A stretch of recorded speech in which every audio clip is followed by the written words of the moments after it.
So let's listen to the heartbeat here.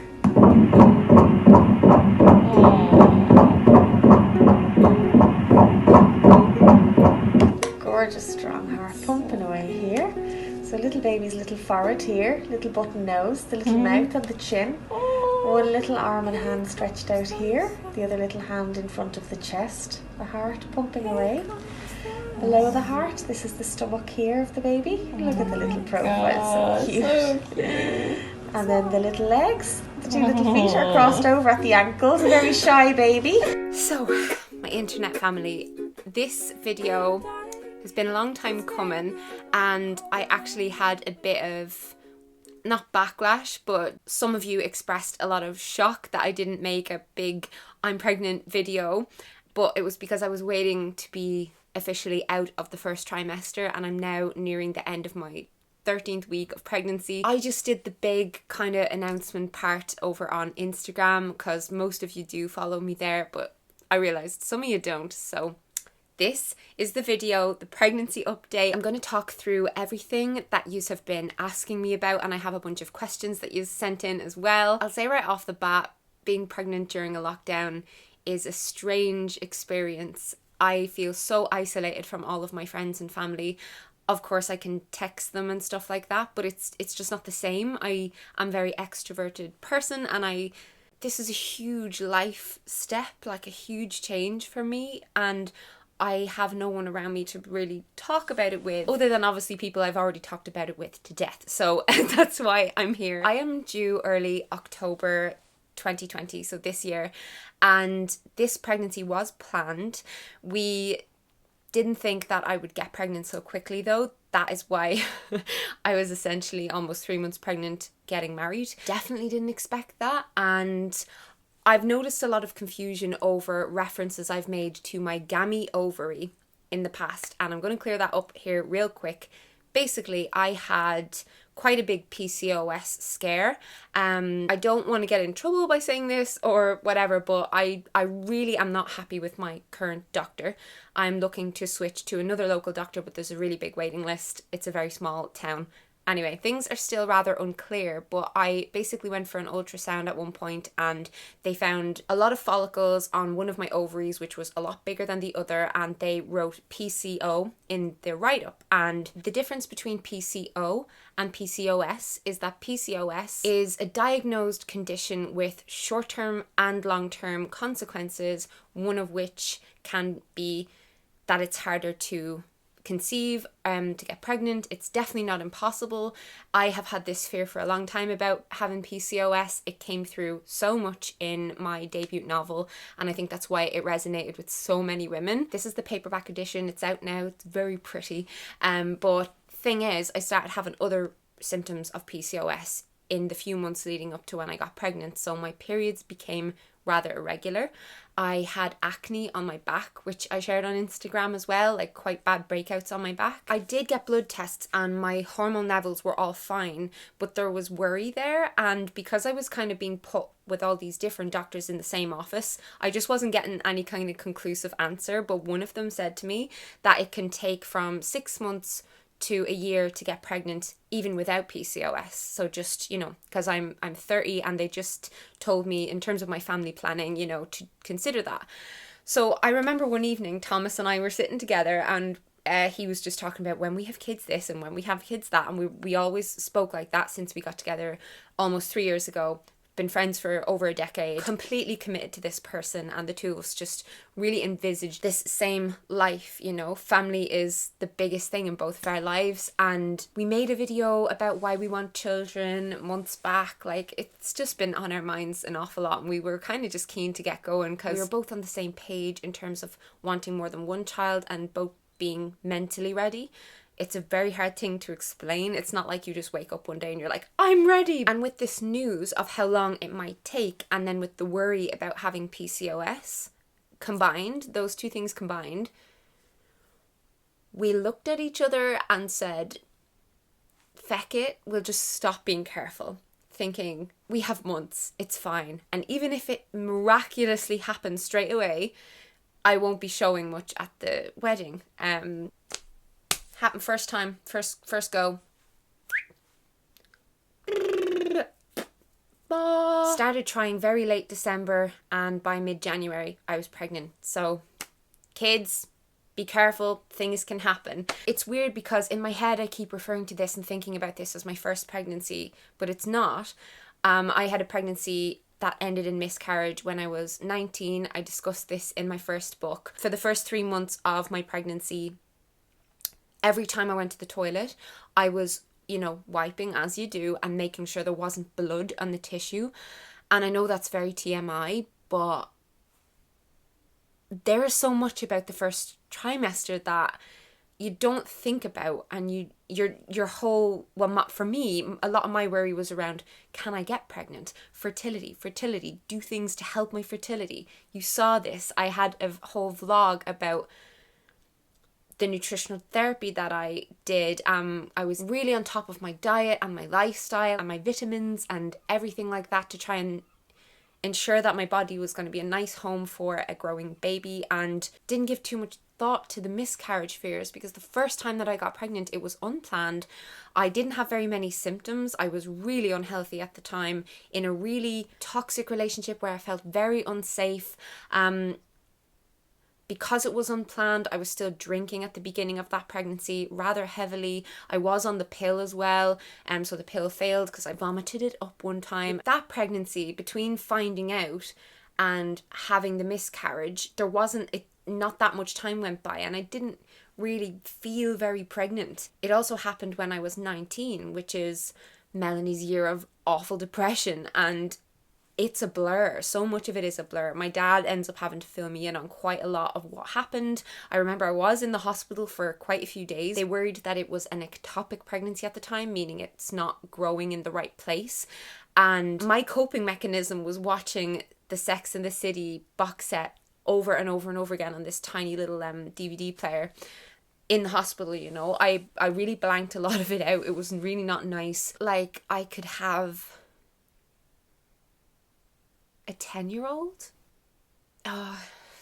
It's just so wild.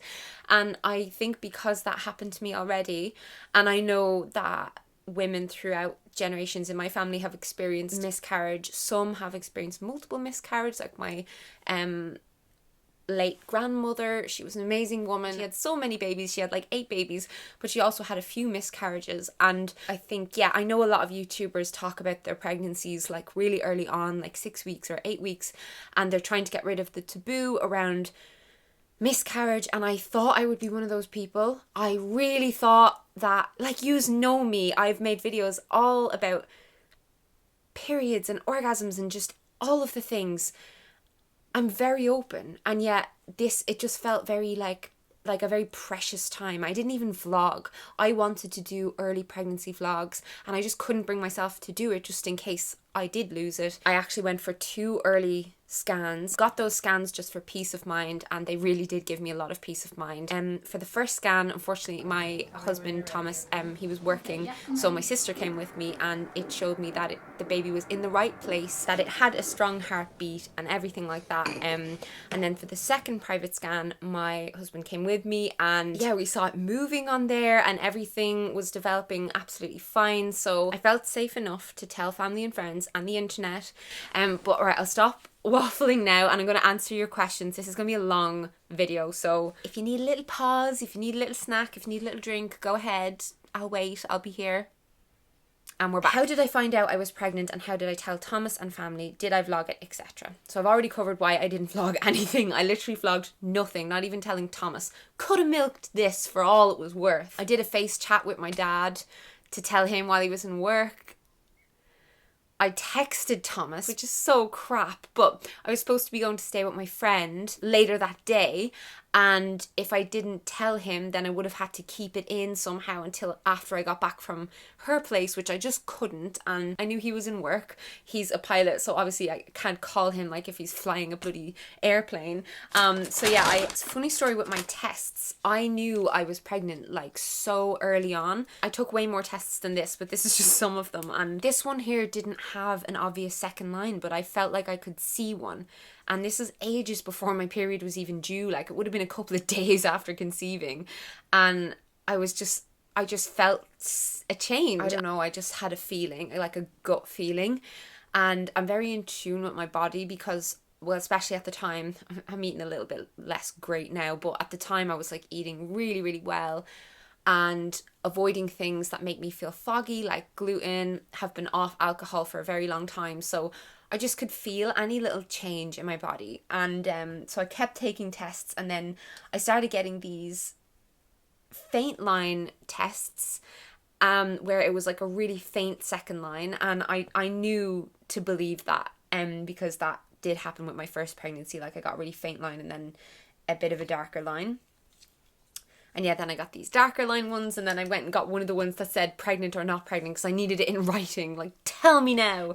My most frequently asked question actually is, are we going to find out the sex of the baby? And a lot of people say gender, but like I would use the word sex there. Sex is biological. It's your bits between your legs, and it is your brain and your body makeup and all sorts of stuff like that.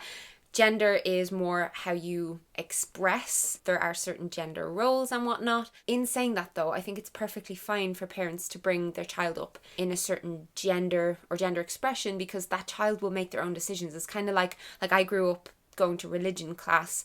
I'm not a Catholic now. I made that decision for myself as an adult. So I guess it can make it easier for children in school and stuff like that. So I don't have any very strong feelings on that. I just try and separate those words. But we don't want to know for a few reasons. I think one of them is that I think it'll really push me through labour. I don't know. I was kind of easy about finding out. Like I didn't really care either way. Thomas really doesn't want to find out. He thinks that's like such an amazing surprise that you get to have. One of the few big surprises we really get in our life. So I kind of feel him on that. I think not knowing will make me really want to meet this person. I'll be like, who are you? Get out of me when I'm in labour. I think that will really help just kind of get me to persevere through the pain, you know. I also think like it's not going to make much of a difference to how I feel about it. I don't have a preference. I'm not going to treat the child any differently depending on if it has a willy or if it has a fairy. When I was a kid, my mommy always called my vagina my fairy, and she told me to go wipe my fairy front to back. It's not going to change how I feel about it anyway. And we can just stock up on a load of like neutral coloured clothing. It's like yellow and purple and green. And I'm not against putting pink on girls or blue on boys. I just don't want everything they own to be that colour because there's so many other nice colours. People asked what was my earliest symptoms and my worst symptom, and then just general stuff about symptoms like what was morning sickness like, blah, blah, blah. Morning sickness is my worst symptom. It is like being hungover or like car sick all day, every day. Don't know why they call it morning sickness. It is all day sickness for me anyway. I didn't vomit too much. It was usually, if I did actually vomit, it was because I was traveling like in a car going over bumpy roads, and that combined with the morning sickness was just too much for my little stomach. But really it's just like this intense nausea all day. And you know that feeling of nausea where you're just about to throw up and you have the sensation that you need to throw up? It's that, but just constant, combined with utter exhaustion. I've never felt so tired, ever. And it makes sense because your body is doing a lot of work behind the scenes, and I think it's easy to feel like you're lazy. I notice people all the time online saying that to women who are pregnant, like, oh, you're so lazy and you're just doing nothing, if they're sharing posts on Instagram or whatever of them being in bed a lot or on the couch a lot.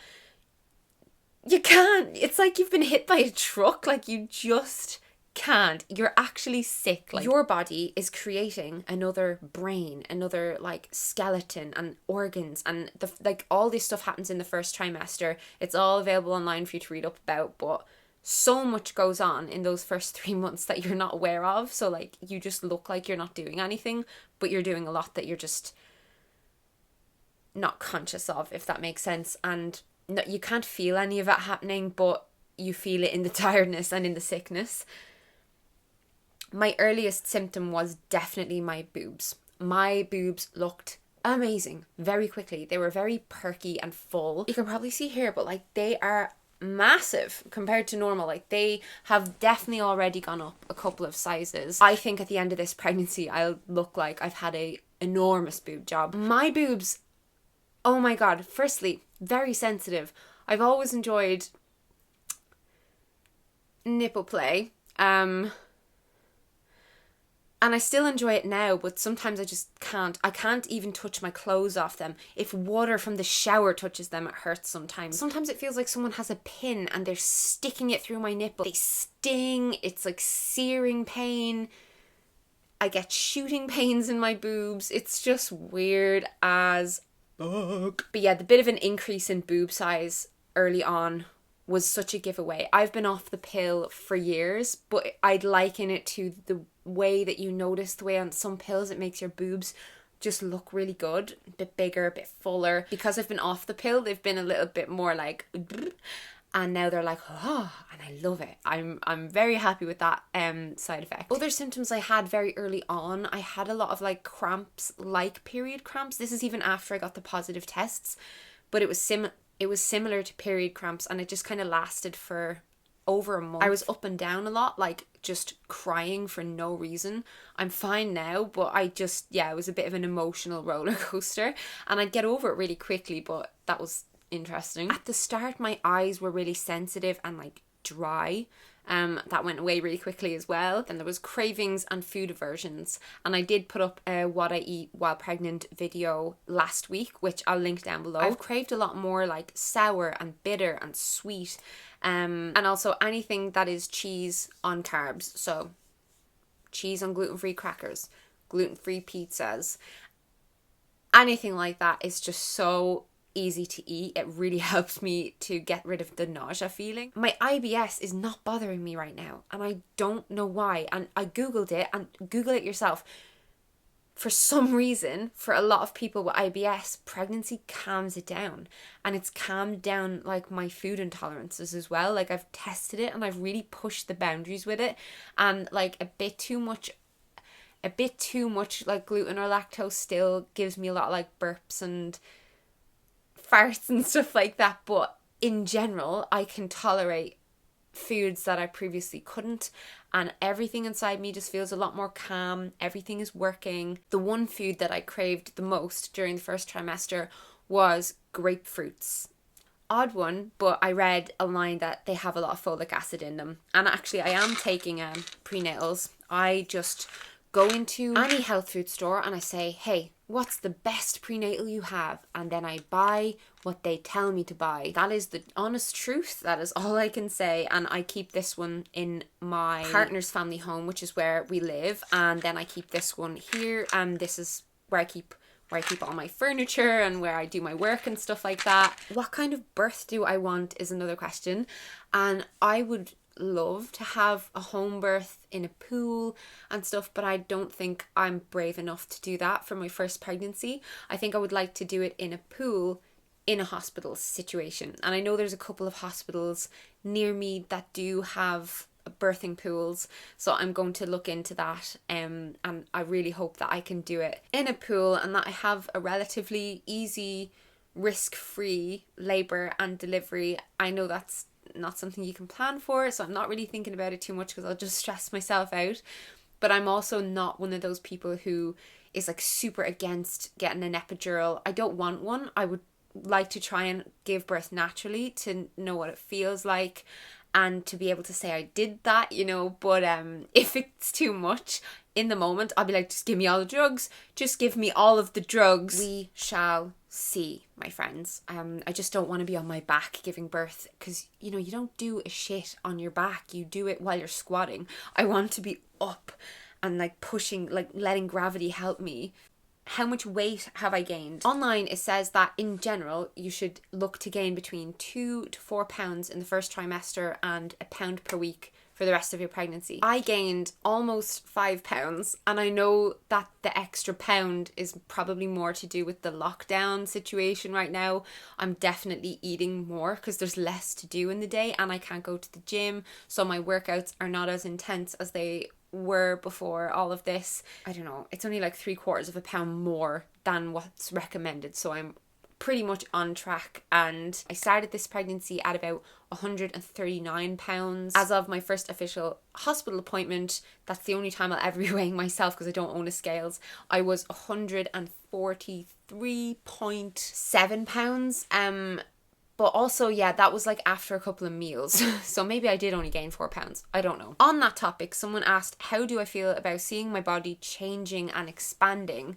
And as you know, I've struggled a lot with body dysmorphia and eating disorders and just stuff like that over the years. I have faced times where the littlest changes in my body could really throw me. Times where like scars, like stretch marks and stuff really bothered me. I'll be completely honest on all of this. So in terms of stretch marks, I would ideally like to avoid getting them on my belly. If I get them, I get them. It's fine. If I do get them, I know that I'll eventually feel about them the way I do about the current white stretch marks that cover my entire body. I have them everywhere. But I do know that really thick stretch marks on the front of the tummy can be genetic, and in my family amongst the women it seems to be quite split. A lot of people I know swear by keeping the area super hydrated and moisturized. So I have 2 combinations that I really love. I have an expensive one and I have a cheap one. Though half of this combination is all used up. So the Palmer's stretch mark cocoa butter stuff, that and bio oil, I once a day, twice when I remember, put the bio oil on, let that all sink in and dry in, and then I'd go in with the cream, like the Palmer's one. And then I also have these, which I got after a spa day and I just wanted to treat myself, the Voya Mama oil and the Voya Mama Care. This is a body cream and an oil. And same thing, I put this on first and then a little while later put on this one. And I mainly focus it on the front of my tummy because, as I said, I have stretch marks everywhere else. On my bum, on my thighs, on my sides. Like, they're already everywhere. They're on my boobs, like everything. But I drag the leftovers onto those areas anyway. In terms of how I feel about my body getting bigger and expanding, it's not what I expected. So I was worried. I was worried that I was going to look at myself and not recognize myself. And like, my body does feel kind of alien, but not in a bad way. And it's because I was so keen to be able to carry a child. And it's just such an amazing thing to be able to do that I feel like aesthetics just really doesn't matter very much when you think about like life. I'm thinking about my body as like my baby's house. But also, I just feel a bit sexier. Like, I feel quite good in myself right now anyway. I know it might change when I get real big, like big as a house big. But right now, I've got bigger boobs and, you know, my belly has this little cute little bump, and like it's not so much a blump anymore, like bloaty blump. It's now like a little bump, and I feel very womanly and feminine, and like my body's doing what it's supposed to be able to do, and I feel so grateful and privileged for it to be able to do that. So I'm trying to like think about those things anytime any body dysmorphic thoughts, because I told you before, like, that voice is never going to go away. It just talks, and I usually ignore it, or I usually like don't react, or I'll just like roll my eyes at it. So it's just like this little voice that speaks, and I have to utilize a lot of techniques learned in therapy. Let's just say that. So loving the pregnancy body right now, loving getting bigger and stuff, because I started my pregnancy, I think this helps. I started my pregnancy at a very, very healthy weight, like far from being too thin, but also far from being on the upper end where there's health risks attached to the weight and stuff. Like, I was quite muscular, and, you know, that's what I started my pregnancy as. So it's a good place to start. It's good to start in a place that you're really comfortable and happy with your body, because then all that's really going to happen is like your belly's going to get super big and boobs get a bit bigger and stuff like that, and you might lose some muscle, but it's not a dramatic change, you know? Like, I don't feel like I look drastically different to last year at all. Any special diet you followed while trying to get pregnant, and were you still using natural cycles? Yes and yes. I went to nutritional therapy, and I will link that video down below. I definitely tweaked and adjusted things in order to help my fertility, and I was just reading online like what foods boost fertility, blah blah blah, for quite a long time beforehand. So I wasn't on a diet, but I was just eating a bit differently, eating better and more strategically, like little and often, and like more whole foods, blah blah blah. And I was using natural cycles. Like, natural cycles really helped me to identify when I was ovulating, because you take your temperature every morning, and Thomas and I used that in combination with the pull-out method for most of our relationship to avoid getting pregnant, and it worked perfectly. No hormones, you know, and I would only recommend that for like older people who are in committed monogamous relationships because of like STDs and other worries to do with sex and whatnot. But for us, it was just the perfect combination. No hormones, great. It really made me feel in tune with my body, but also I noticed that my temperature didn't go back down when it usually does, and that was another sign that I was pregnant quite early on, which is, yeah, that's really funny. Sex drive. So it's been like all over the place. Some days I wake up just like ravenous and I'm a lot sometimes. And then other times if I'm feeling really tired or sick, obviously I'm not going to feel very sexy, but I want a lot of like cuddles and snuggles and like massages during those kinds of days. But it's been a bit of a mix, yeah. Like it's not been consistent. It's not been like one or the other. It seems like day by day, week by week. Sometimes like early on when I was really tired and sick, like I'm not the type of person to go a week without having sex, right? That's like my biggest nightmare. That happened early on because I couldn't imagine doing anything other than lying there going, ugh. A lot of you asked, am I afraid of the pain of childbirth? A lot of people saying it terrifies them. No, I'm not. Like, billions of people have been born. It's as natural as doing a poo. I know it's a lot more painful. I know. I have watched many birth videos on YouTube. I love when people film them. Still don't know how I feel about filming mine, but I love watching them so much. And I've seen such a variety of experiences. My fear is having to have an emergency C-section. I would hate that. I would hate to be recovering from an operation while trying to bond with my new baby and to get used to being a mother and stuff. Like that is hell to me, so I hope that doesn't happen, but I am going to deal with that pain when it comes. Like, do you have any social media rules planned around the baby and when it's born? I've thought about this so many times and I swing back and forth on how I feel about it so often. I'm sure like a lot of you, I watch a lot of family vlogs with kids. I love content, like parenting content, so much. I also think an awful lot about the fact that kids can't consent and like a child's right to privacy, and I just don't know how I feel about it. And I think that's something that, it's like with me sharing my own stuff, like I can figure out my own boundaries around that, and I'm assuming that when I have a child it'll come to me, like what I feel comfortable with and what I think is right and wrong will come to me, and I'll have to deal with that then. Because I've even said on Instagram, like, when I have a kid, I'll probably just always have like an emoji over its face. And then I was thinking, like, all of my non-YouTuber friends put pictures on Facebook, and some of them even put up little videos of their kids online, and it just makes everyone smile and it makes everyone happy. So I don't want to be really like anal about it, you know, but I think I want to find a nice balance where I'm sharing a lot about being a parent and being really real about it and stuff, and like honest, without the child becoming the center of any of my content. Like this is how I feel right now. I don't think I'm going to mind putting up the odd photo or the odd video, the odd cute thing here and there, but I think I'm going to hold a huge amount back. I think I'll talk about it a lot with the kid not there. A lot of YouTubers I watch manage this really well. Their kid's personality and like the core of that child and their intimate moments and their private moments, and like that stuff's not put out there. I probably will film that for myself and to show the child when it's older, but I don't know yet what I will and won't share, and I can't commit to anything. Like, I've been online for 7 years. Yes, I've probably said things at certain points. I'm pretty sure there have been times where I've been like, oh, I'd love to have a family vlog channel, and there's been other times where I've been like, oh no, I'll share the pregnancy, and then nothing after that. Like, I change all the time. We're all growing and learning and changing our views and our opinions constantly. So I won't be held to something that I said in the past, kind of like absent-mindedly when I was not pregnant.